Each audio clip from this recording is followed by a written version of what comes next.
నా పేరు రామకృష్ణ. నేను నాది అనంతపురం డిస్టిక్ బొమ్మ మండలము అరే సముద్రం చిన్న విలేజ్ సార్. అది ఆ విలేజ్ నుంచి హైదరాబాద్కి వచ్చి నేను యాక్టర్ అవుదామని వచ్చినాను. కానీ 2 days తిరిగినాను సార్ హైదరాబాద్లో. అంత మొత్తం తిరిగినాను సార్, ఎక్కడ నాకు అవకాశం దొరకలేదు. ఒకరోజు నైట్ అంతా హోటల్లో పడుకొని ఆలోచించాను సార్ ఊరికి వెళ్ళిపోదామని. కానీ అక్కడ టీవీలో యాడ్ చూసినాను సార్, చిన్న బీజీ యాక్టింగ్ స్కూల్ అనే అకాడమీ అని ఉంది సార్.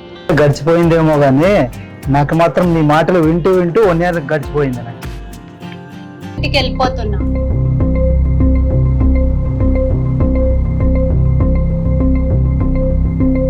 అక్కడ చిన్న అవకాశం ఇచ్చారు సార్ నాకు. నేను చాలా ఇప్పుడు పుష్ప 2లో చేసినాను, 3 days మూవీలో చేసినాను, వెబ్ సిరీస్లో చేసినాను సార్. ఇంకా ముందుకి వెళితే ఆ సార్ని ఎప్పుడూ మర్చిపోను సార్. అది నా మనసులో నిలబెట్టుకుంటాను సార్. సార్ మీరు ఒకటి ఇచ్చినారు సార్ నాకు, అది నా లైఫ్లో ఉన్నంతవరకు నేను ఉన్నంతవరకు మర్చిపోను సార్.